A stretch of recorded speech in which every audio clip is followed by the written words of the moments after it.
Umat Allah yang terkasih, selamat pagi, selamat hari Minggu. Rahmat Tuhan kita Yesus Kristus beserta kita. Pengakuan Petrus tentang jati diri Yesus merupakan pernyataan imannya kepada Yesus.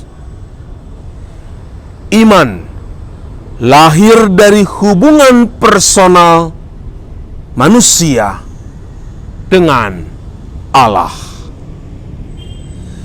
Dalam relasi yang personal itu seharusnya tercipta relasi, pengalaman, dan pengenalan yang mendalam tentang Allah.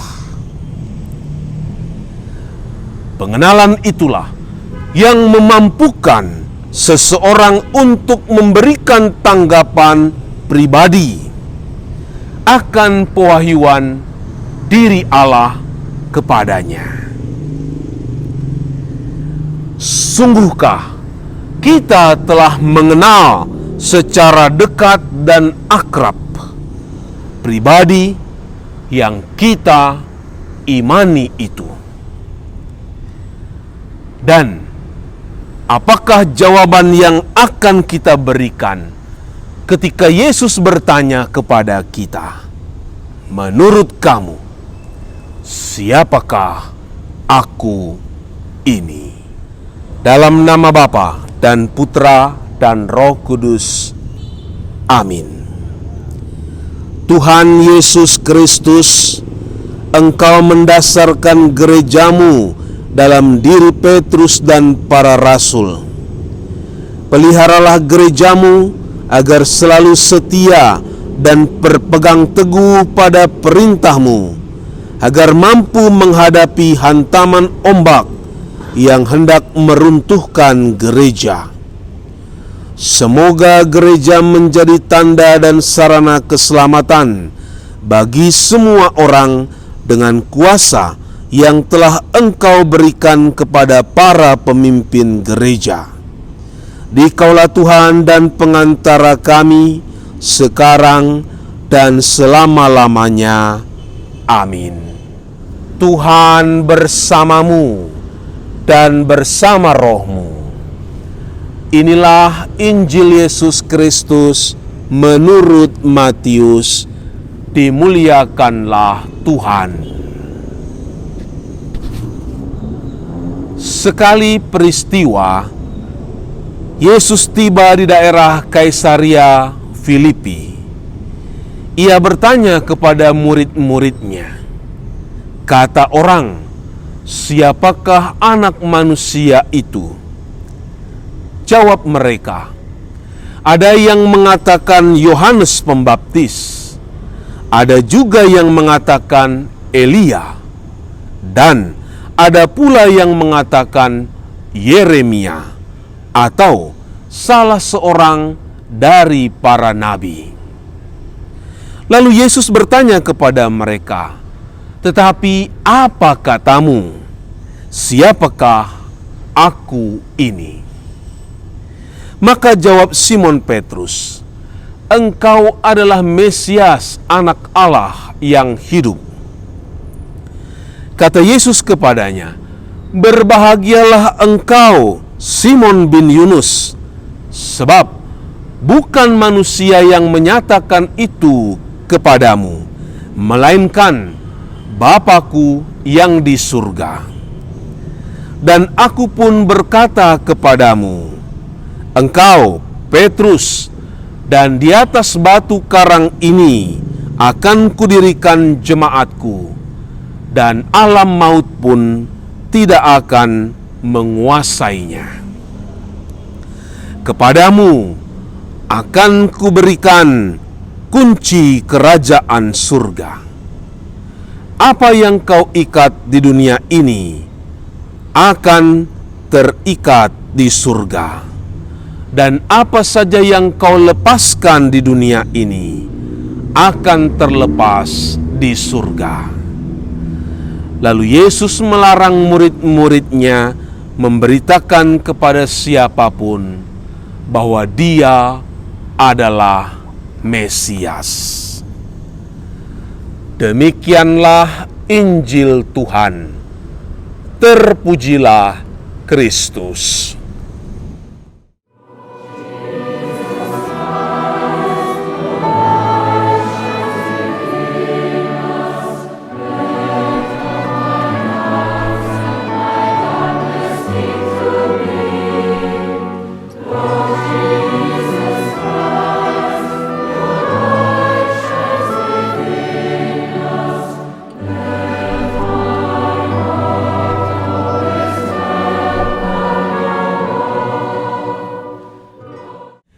Umat Allah yang terkasih,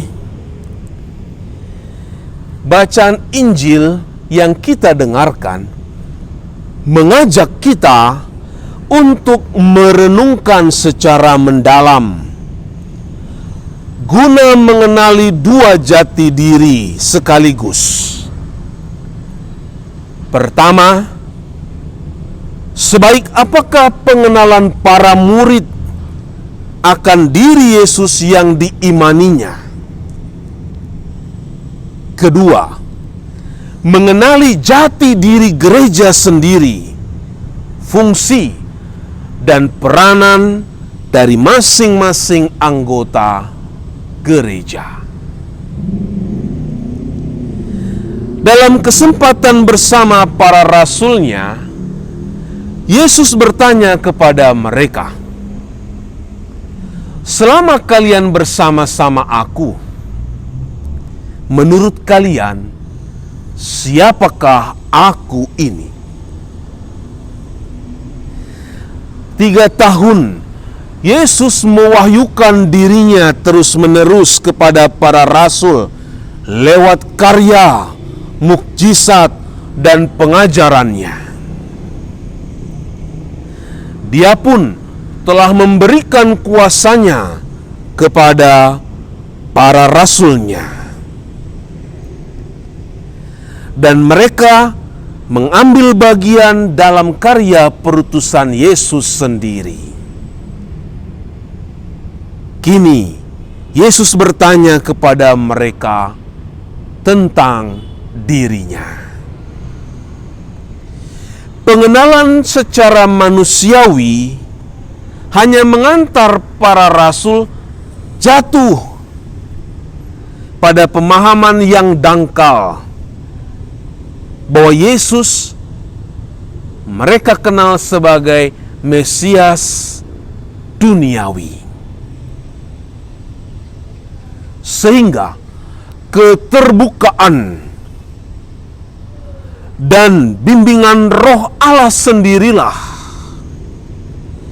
yang memampukan Petrus untuk dapat memberikan jawaban imannya bahwa Yesus adalah Mesias, Anak Allah yang hidup.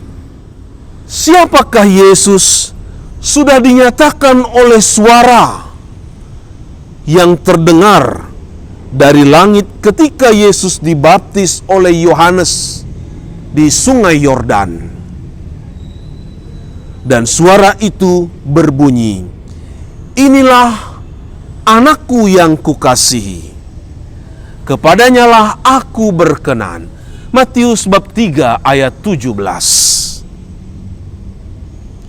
Itulah sebabnya dalam Injil tadi Yesus mengatakan, "Bukan manusia yang menyatakan itu kepadamu, melainkan Bapa-Ku yang di surga." Bapalah yang memperkenalkan Yesus kepada para rasul dan gerejanya sebagai anaknya yang terkasih. Pengenalan yang lain ialah gereja mendalami jati dirinya sendiri. Gereja didirikan oleh Yesus Kristus sendiri di atas dasar pengakuan iman Petrus dan para rasul. Petrus diangkat oleh Yesus untuk menjadi pemimpin dan diberi kuasa guna menghadapi tantangan zaman. Maka Di atas batu karang ini kudirikan gerejaku, dan alam maut tidak akan menguasainya. Dengan pemberian kuasa kepada Petrus dan para penggantinya, yaitu para paus,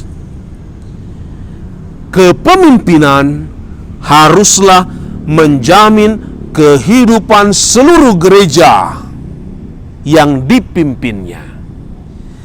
Bukan saja menyangkut kehidupan di dunia saat ini, tetapi juga hidup abadi di surga. Kuasa kepemimpinan hendaklah mengabdi kepada penghargaan hidup semua orang yang dipimpinnya dan mengantar pada keselamatan dari Allah sendiri. Semoga gereja semakin menyadari jati dirinya yang didirikan oleh Yesus Kristus sendiri, untuk kemudian ambil bagian menurut fungsi dan peranan masing-masing dari anggota gereja itu sendiri. Tuhan Yesus Kristus, kami bersyukur sebab Engkau menghimpun kami sebagai gerejamu. Engkau menganugerahkan Ekaristi yang mempersatukan gereja di seluruh dunia. Semoga gereja semakin berkembang dan sungguh menjalani perutusan-Mu agar menjadi berkat bagi siapa saja, serta mengantar banyak orang kepada keselamatan. Terpujilah Engkau Tuhan dan Penyelamat kami, kini dan sepanjang masa. Amin. Tuhan bersamamu dan bersama rohmu. Semoga kita, anggota gereja, semakin menyadari jati diri kita dan semakin mengimani Yesus Kristus yang telah memanggil dan mengutus kita. Dan kita diberkati oleh Allah yang Maha Kuasa, Bapa dan Putra dan Roh Kudus. Amin.